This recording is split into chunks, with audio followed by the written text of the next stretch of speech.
Monday with Maureen. Well, what are we doing?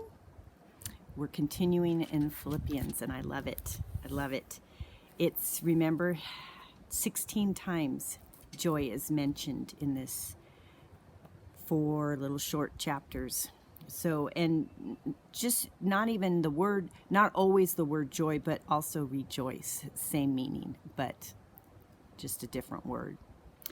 So last week, if you remember, we talked about prayer, which we got a little snapshot of Paul's prayer. I love it. I love it. Pray it for yourself. Pray it for other people. Well, this week we get to see how he's doing in jail. Okay, he's in jail, and he's writing this. And he's telling people about how, him being in and has actually caused good things to happen. Like, people are bold now, and they're speaking more about the gospel, and he's able to preach to his guards who are chained up next to him 24/7. Can you imagine?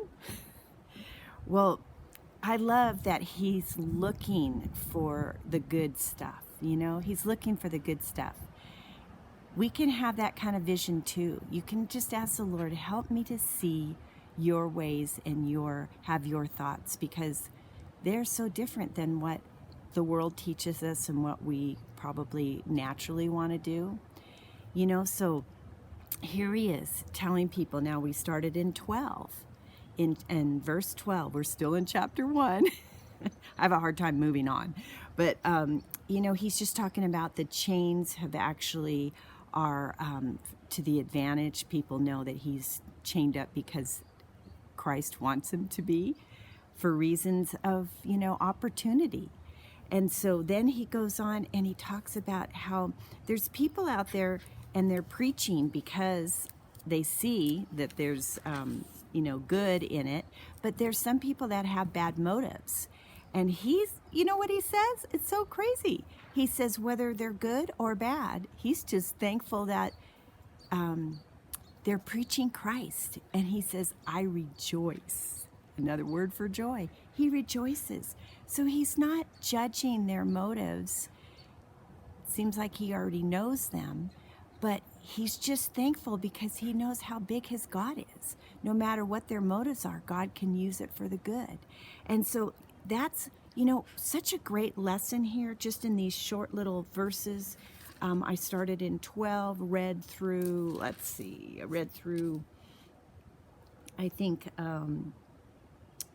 through 18. Read that, because his joy is not based on his circumstances. He chooses to have a different perspective than to be focused on his circumstances. Great lessons.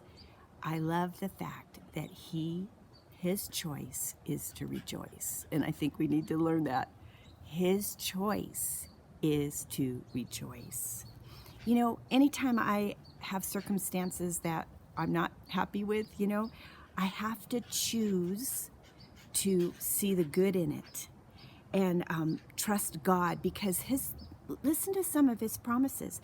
If I can get my thoughts to think about some of his promises, one promise, from Hebrews 13:5, he'll never leave me. He's always with me. Okay? Romans 5:3-5. There's purpose in my trials and in my suffering. Purpose. God has purpose. Romans 8:28, he promises to bring good out of things that are not good, to his glory, for those who love him. 2 Corinthians 4:17, these things are light and momentary. Now, they don't feel like it, and I know when I was younger, I used to think things were always going to be this way, but you know what? Things change pretty fast around here. There's some great promises right there that you can focus on in the midst of things that aren't so great, and you can rejoice and you can have joy. So there's some really good encouragement. Read this great story, what's happening with Paul right now in jail, and be motivated. All right, you guys, I love you. I'll see you next week.